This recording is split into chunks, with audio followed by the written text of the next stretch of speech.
Hey, it's Tucker Carlson. Belmont Hill is a small private school outside of Boston.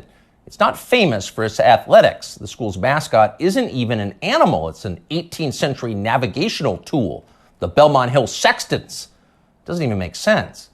So when it comes to sports, Belmont Hill is not trying very hard. But the school's athletic program can claim at least one important footnote to history. In 1975, its football roster contained two names that you will recognize even now, Mark Milley and Richard Levine.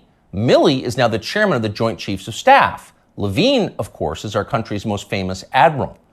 Both transitioned late in life into overweight middle-aged women. Both wound up working as high-level officials in the Joe Biden administration. Their teammates at the all-boys school in Boston probably wouldn't have predicted any of that. Here's what Rick Levine looks like now from a video he just posted on Instagram. Hello, my name is Admiral Rachel Levine, and I have the honor of being the Assistant Secretary for Health at the United States Department of Health and Human Services. Happy Pride. Happy Pride Month, and actually, let's declare it a Summer of Pride. Happy Summer of Pride. Happy Summer of Pride! Rick Levine is so darn proud he'd like to tell you about it all summer and possibly into the fall. He's got a lot to be proud of. What specifically, you ask? Well, strangely, he doesn't say. Nor does he mention his former wife or children. He doesn't tell us whether they're proud too. Since none of them have been invited onto the Today Show to talk about their feelings, we're going to have to guess. For now, we're going to assume that his former family is proud. And why wouldn't they be? Few Americans in our history has come as far as Rick Levine. Here's a fat guy in a Halloween costume who somehow became a federal health minister. Not a small thing. You try that. Not too long ago, this same man was a married pediatrician with kids, lecturing about eating disorders at Penn State. Now he's emerged as a path-breaking Lady Admiral with medals on his chest. And he did all of that without winning a single naval battle, or even being female. It's pretty inspiring. What we have here is living proof that in this country, you really can be whatever you want to be.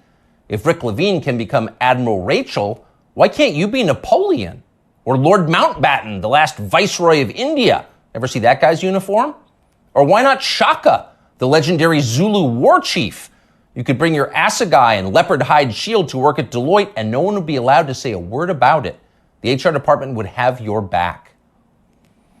Unfortunately, you can't actually do any of that. The point of Rick Levine's amazing transformation is not to free you from the inflexible husk that you were born in so that you can be more fully yourself, whatever you decide that is.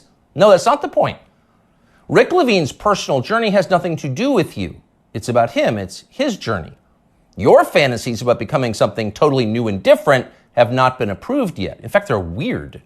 Shaka, the Zulu war king? Come on, that's racist.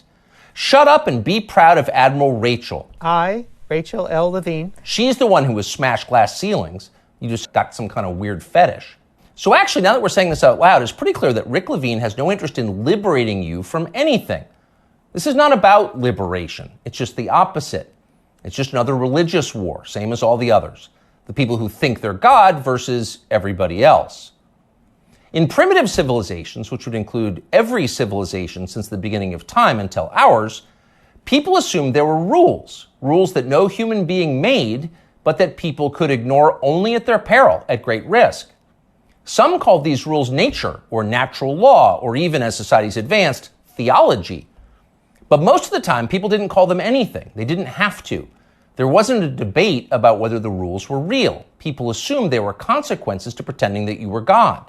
They thought Sodom and Gomorrah were real places that were destroyed for disobedience. They imagined the same thing could happen to them. Not anymore.